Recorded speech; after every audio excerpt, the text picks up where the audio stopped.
Welcome to Quick Shots, a short format traditional archery podcast, where we introduce you to some of the world's most influential traditional archers, and occasionally, some random dudes. I'd like to send a big shout out to our sponsor, Archery Pass.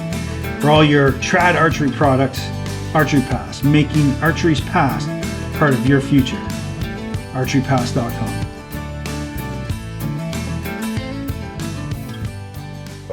Hey everyone, welcome back to Quick Shots. I'm your host, Mick Chambers. I'm here with Armin. How are you doing, Armin? Hello, Mick. Nice to see you. I'm very fine. Thank you. Hey, so this is our first time meeting. I'm pretty excited about this. You are a big deal. I mean, I don't want to make you, I don't want to make you self-conscious, but I mean, honestly, I see your stuff. I'm so impressed every time I see a video pop up online on YouTube or your Instagram account. I'm just like, oh man, I got to go watch this guy shoot. You're a fantastic. I'm just busy. I only upload 3 videos every week or something. We have a podcast running and I do my bow reviews, and that's why, but you know, and maybe I was a little influential in the Western area with thumb release, because I started showing it and explaining it on YouTube so that people knew what it's all about. So maybe that was a little influenced by more.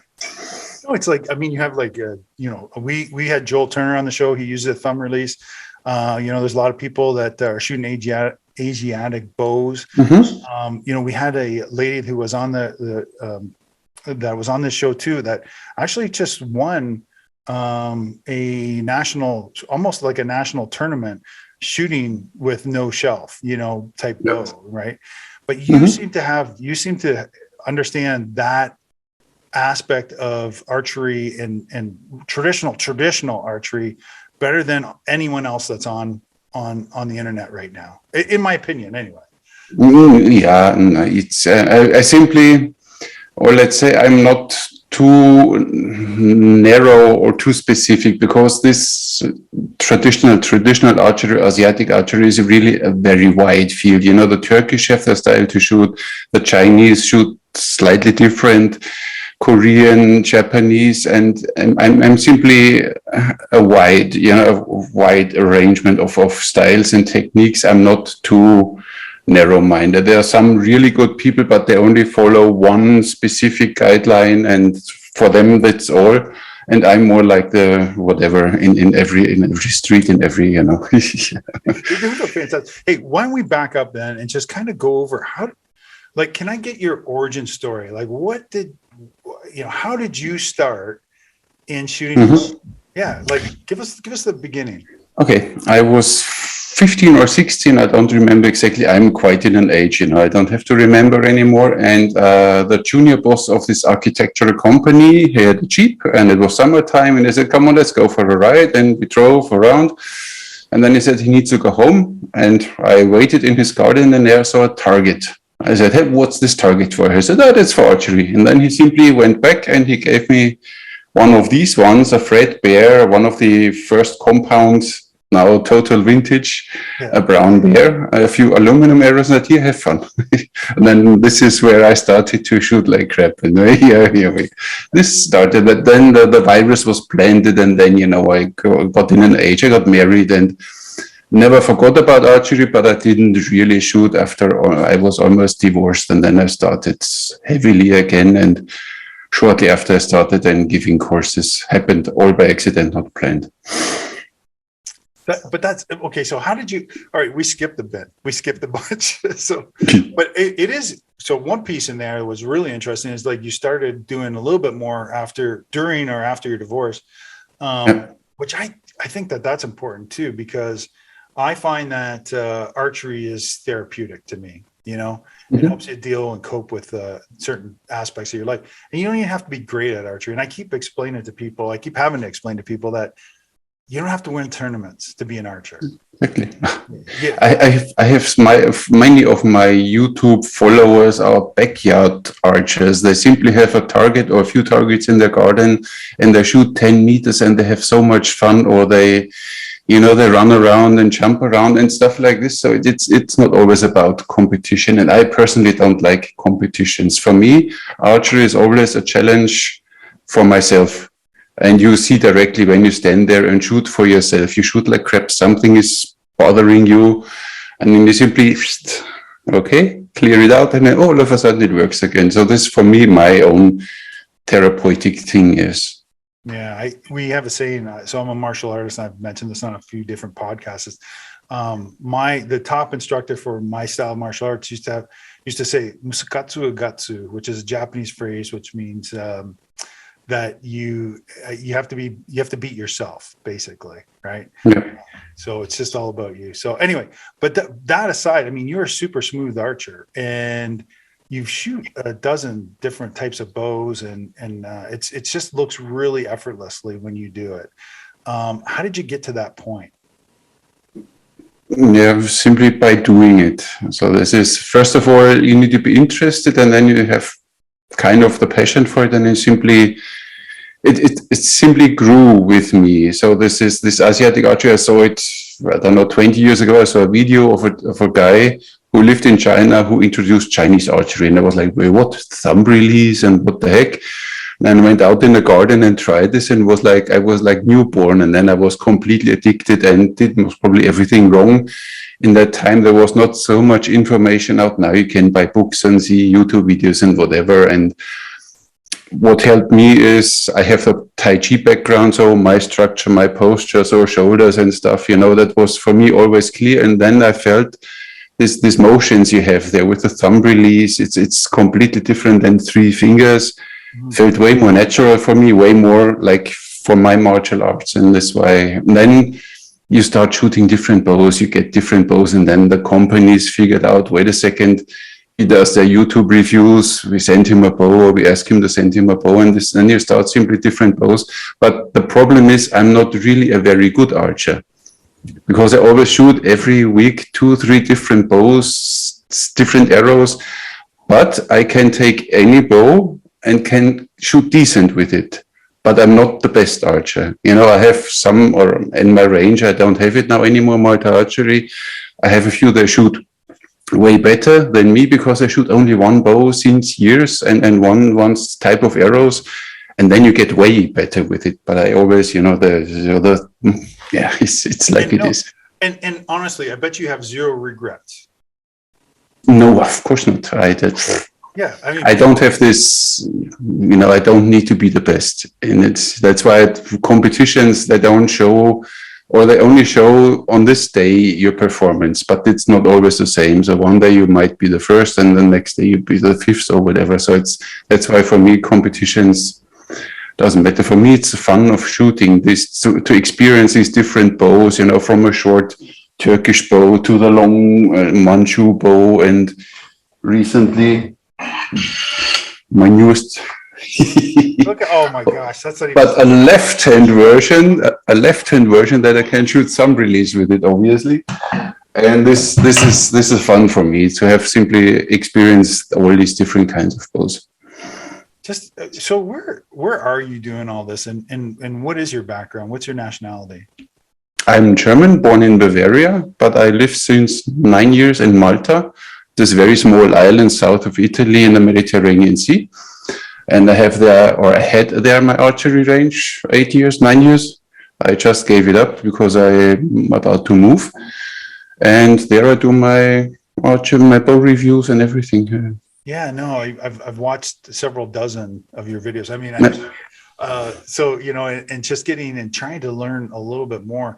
I think that I look back on one of your original, I don't know how long ago it was, but what really struck me about one of your videos is just the effortless way in which you teach, even, how to shoot a bow, and then just watching you, release and have fun with it all the time. I think that's effective and infectious, and it makes it's yeah, but this simply comes with, in my time, I had for sure more than 70,000 people at the range, and everybody is different. So you can't simply tell everyone the same. So everybody's different, and you have to teach everyone individually, and then you learn really. And now I see directly, when I have 20 archers standing there, I see directly what's going on with each of them, what problems they have, or what problems they brought with them to the range. letting go and, all this stuff. And it's fun, but it simply grew over time. Okay, so I'm going to ask you to pick a favorite child. So what's your favorite bow to shoot? You just said you're small, but what's your favorite one? What's the one you go like, when I touch this bow, every time I touch it, it's a great time. And, always the one I just have to review. No, I'm joking. This is the thing, how many people ask me I should do a top 10 of my bows, and I have a few like this one. This is the Sarazen by Lukas Navalny. This is a pretty bow, but I like even the Manchu bows. It always depends a little on my mood. I have these early Mongolian design bows. They are nice, but I'm now since short time into Howard Hill bows, and I like them too. So it's fun too. I get now another one of the Bowman series. This hill style bow from Fairborough, Netherlands. And it's fun too to shoot three fingers again sometimes, but I don't really have a favorite. There are too many nice bows to shoot, and I'm always happy with one of them. So that's why I can't tell. I have not a favorite child. I love them all.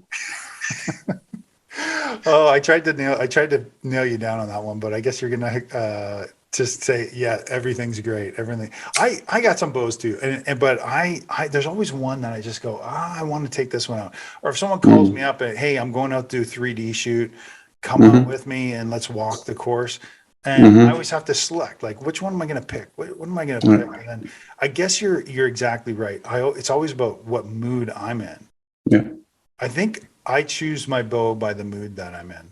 Yeah, me too. Sometimes for me, a Turkish bow which draws a little short is enough. And next day I want to have this long draw. Now, Manchu bow draws 34, 36 inches. You stand like this, not every day, but it always depends how I feel like and how my shoulders are. I have 2 shoulder injuries. So now I need to be a bit careful with my shoulders it's horrible. Yeah. I don't know any archers at our age that don't have shoulder injuries, but now that was an accident. Somebody drove me from my motorbike, and that was stupidity. So that's what I don't want to explain. I fell from my chair because I did some breathing exercise, which you should do laying down. But I was sitting in front of the computer, did my breathing exercises, and passed out.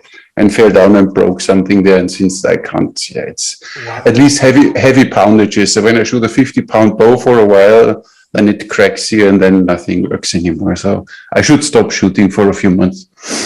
So what are those bows behind you? You just mentioned 50 pounds, but what do you typically draw back in terms of weight? Yeah, between 40, 50 pounds is always where I feel comfortable, where I enjoy. I can shoot 60, 70 pounds bow. That's not a problem, but it's not enjoyable for me, or at least for a long time. Then I shoot a few arrows and then I but it's not fun. For me, 40, 45, 50 pounds, something like this is just fine.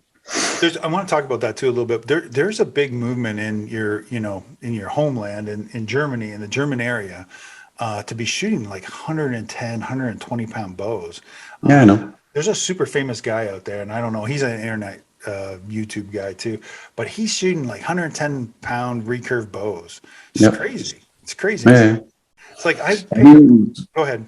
It's interesting. I mean, of course, when you see then all this ancient literature, everybody says, okay, they're the real war bows. I mean, there are even war bow societies in the UK, and they say always 120, 150 pounds. And we had even once an American guy at the show, he shoots 200-pound bows.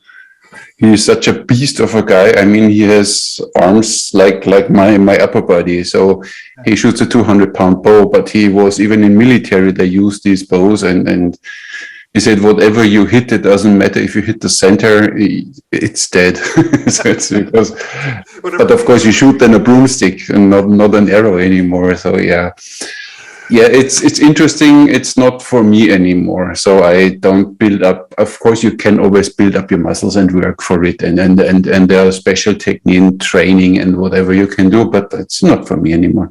I simply enjoy my toys. This is what they always call them. I toy around. It's fine by me.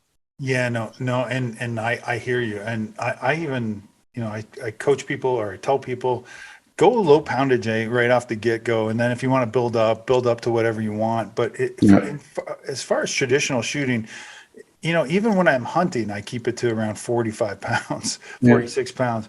I don't go much. I don't go as high as you. I would is that Howard Hill a 50-pound bow? This is 50, even more, 55, I think, even now. To me, I mean, just I'm being honest, Aaron. That's not enjoyable for me. Like a D-shaped bow at 55 pounds is not an enjoyable feeling to me like that. Because I have fillings in my teeth, right? So, and they just come out when that happens. But Peter Stecher, the bowman, said this only happens when you have your arms straight. Okay. As long as you have your elbow slightly angled, it does not happen. Okay. I shot last time an only wood bow without glass, and I always shoot with a slight bent elbow, but I still got my teeth shook up. So it's not really working with me either. And after 1 hour, I'm done with these poundages. So then it's not fun anymore. Yeah. That's why 40, 45, I can shoot all day, have fun. It's no problem. But 50, 55 is then where it gets in a little stressful, and sometimes my draw gets in a little short. If people have not, again, I keep saying this, but if people have not seen your videos online, it's effortless. It's effortless. It almost looks like to me like you're pulling back a 25-pound bow. That's how effortless your draw. That's why I was so curious. Like, and you said like 45, 50. I'm like, oh my gosh, you have some good form. Like you're lining up your bones correctly to be able to get that back and shoot those arrows. And you're walking and shooting, and you're doing all kinds of interesting stuff. I mean, you're keeping archery fun, right? Of course, I mean, I had an archery range, and of course you teach them how to shoot, but on the other side, people want to be entertained. Yeah. It's the entertainment and teaching together. If you're too strict, like a drill instructor, of course you can teach them everything, but then they don't come back. But when you entertain them, they have fun, and we have special archer sessions always where you walk and shoot, or you have throwing discs, or you walk and you shoot a throwing disc, and all this fancy stuff. You walk backwards, forwards, and it's because it's fun. It's different applications. Of course, there are these more traditionalists that say, in the longbow archers from the UK, they simply stood on the side and they shot there. They never were walking, or they stopped then and shot again. I don't think so. It's a weapon, and even in gun shooting, sometimes you simply walk and shoot. You don't stop and then you shoot again, and that's why.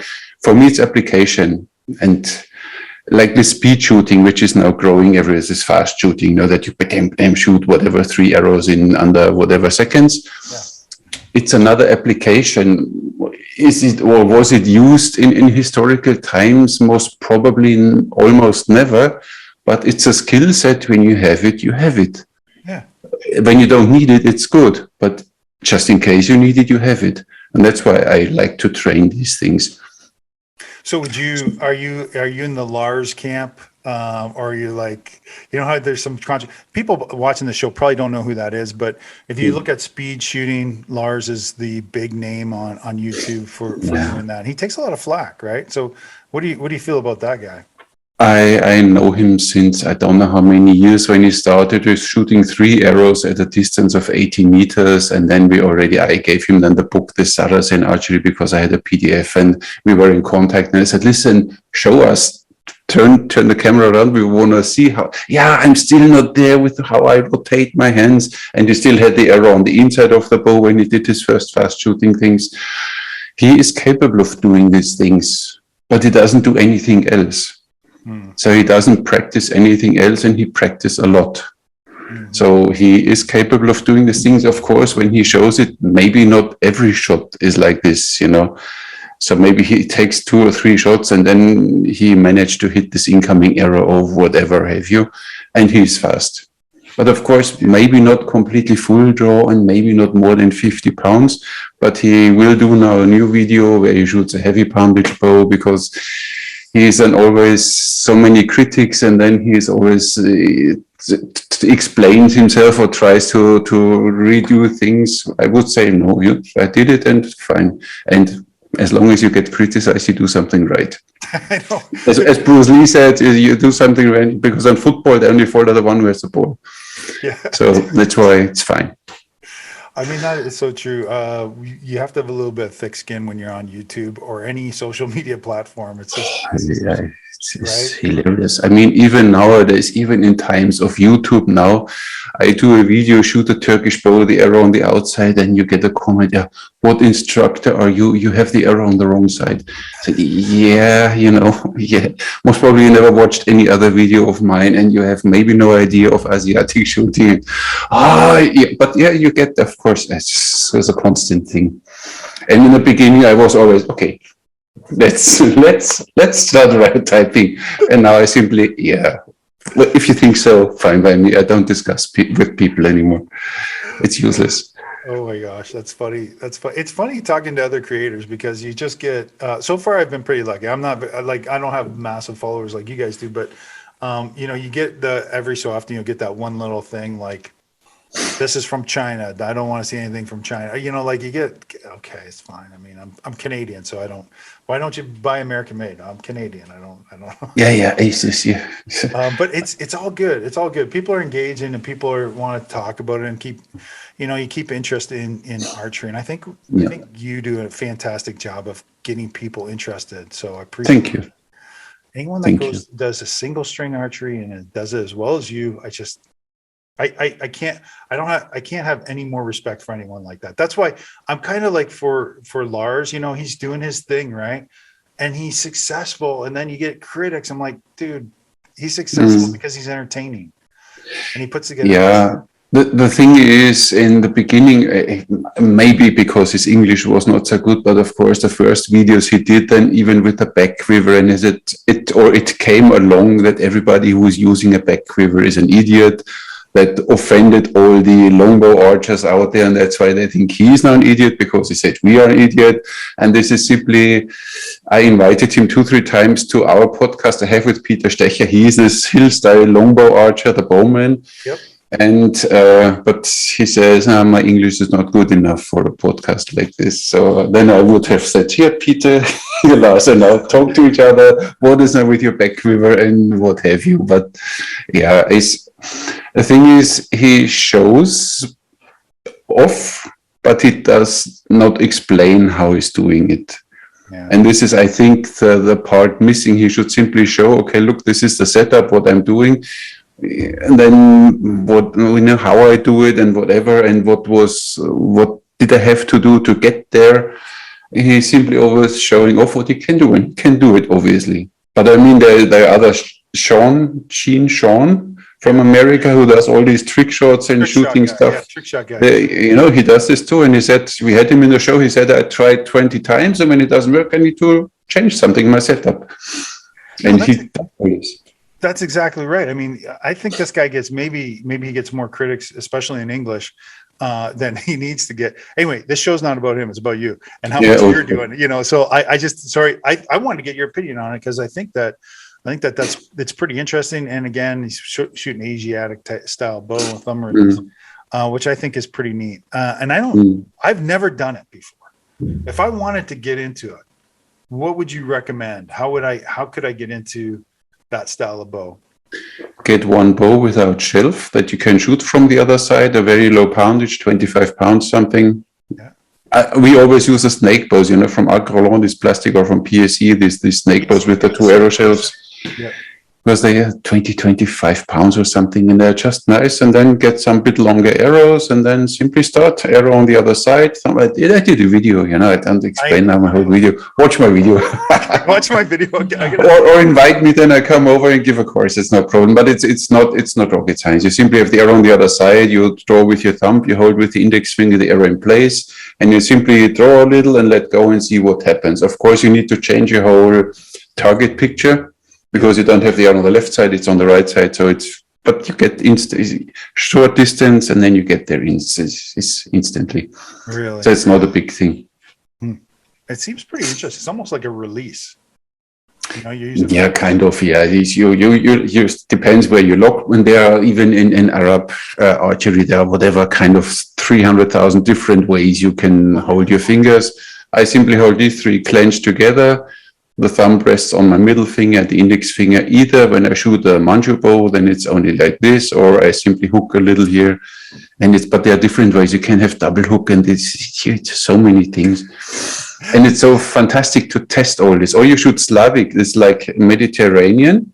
Yeah. But you have the arrow on the right side, and with the index finger, you hold the arrow in place and shoot this. It works. The arrow goes way to the right in the beginning because of the string rolling off the fingers and stuff. But it's fun too when you do this fast shooting. And for this, we have to give credit to Lars because he started all this fast shooting hype, where everybody has now whatever 20 arrows in the hand, bam, bam, bam, bam, bam, shoots like a machine gun. So yeah, Lars was the one who started it, so to say. And that bigger knock as well. Yeah, it's helpful when you have bigger knocks, of course. Yeah, but you should be capable of doing it with every knock.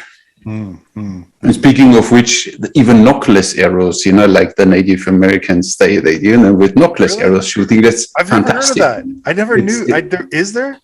Honestly, of course. You're telling me something new. You're teaching me something new here. You have knockless arrows, and you have this pinch draw with this support of these two fingers. That you draw the string, and these two pinch the arrow in place. And this is fantastic. Of course, you start first low poundage again, but it's totally cool because you can have again a few arrows in your hand. Can do fast shooting with knockless arrows. Wow. It's fantastic. Yeah. It seems so scary that one would come off and then you snap your. It is.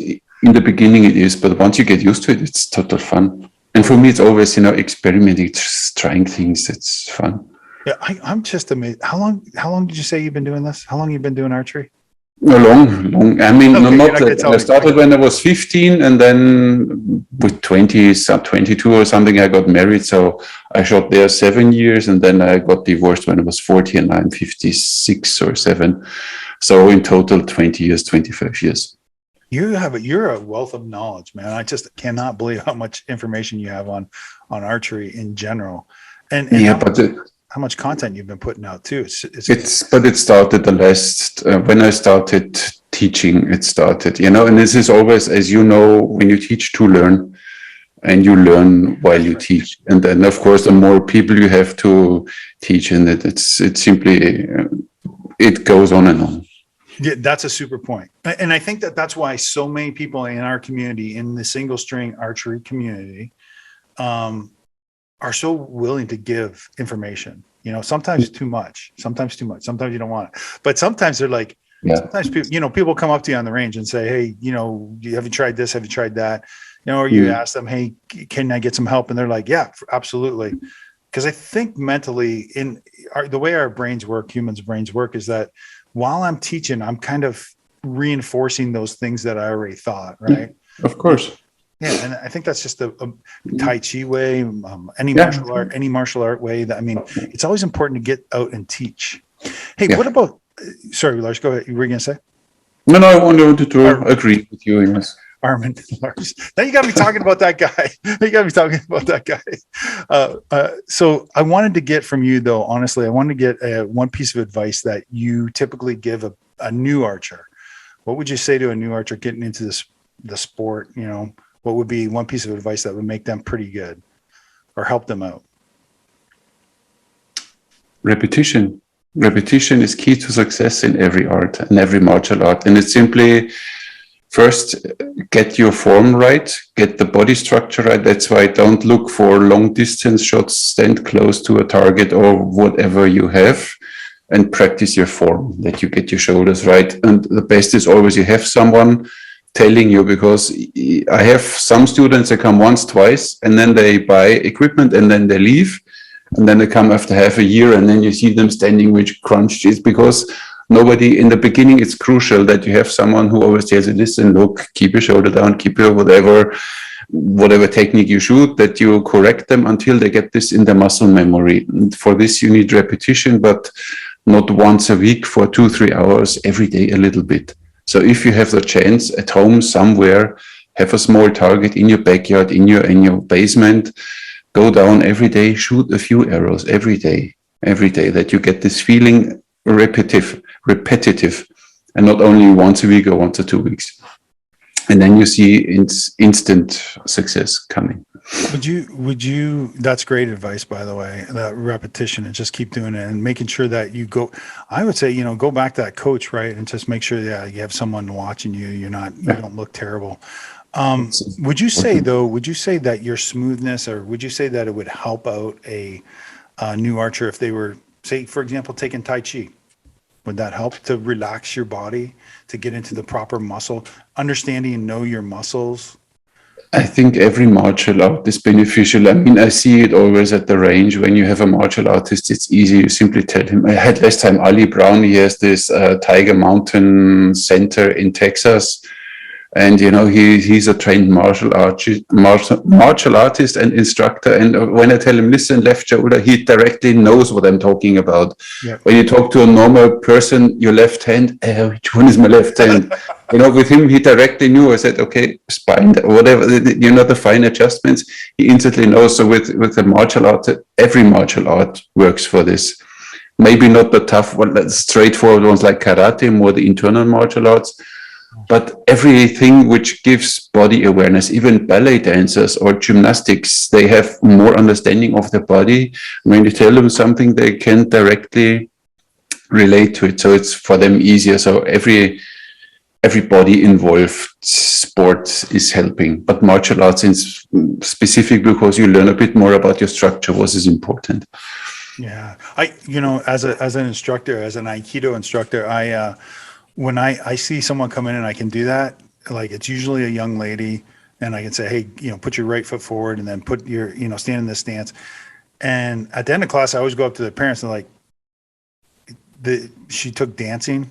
Yeah. She's like 10 years of dance. Yeah. They're so good. Like if someone's taking dance, they're so good. And that's great it is great to understand and know your body mechanics, and any martial art, like you said, helps out. Hey, if people want to get hold of you, or they want to watch you or watch your videos, where do they go to do that? This is Armin Hirmer on YouTube. I have Instagram, Armin Hirmer Archery, and I think Facebook is Armin Hirmer Archery. So somewhere you will find me. Simply Armin Hirmen, and then you find something on the internet. On the internet. That's so funny. That's so true. It's funny because it's true. I mean, almost you can put in archery, and you're going to be one of the top 5 that come up. Just you're doing so much good work, and thanks very much for being on the show. This was a quick chat with you. People know you, but we got more to talk about. I think we got more to talk about. We can talk for hours and hours. This is one of my favorites. When you make your hobby to your profession, you have a lot to talk, obviously. So, and that's more. We could honestly go on. I want to keep this as a short and get people to go to you, like my guy, go out and see what he's doing. I think I'm going to pick up one of them bows and try that. I'm not a very good archer, it's like I do the same thing. I have the same attitude as you. Shoot my favorite bow when I want to shoot it. I don't like to be put into this cage. So exactly. If we have to, but we don't do it because it's not fun. Certainly not fun. I don't go hunting, but I know I could if I have to. Because so that's why, and it's the same with many things I know that I'm capable of, but I don't have to do it right now because there's no need for it. So if the zombies will come, I'm capable of getting rid of them, but they're still not there yet. But I'm joking besides. Yeah. Thank you very much, Nick, for the invitation. It was really interesting talking to you. Yeah, truly appreciate it, man. Thanks very much. And thanks for everyone that has stuck around and listened and watched this. We really do appreciate you. Don't forget to like and subscribe to the channel. Well, we'll talk to you later. And I hope that everyone's staying safe. See you later. Thank you.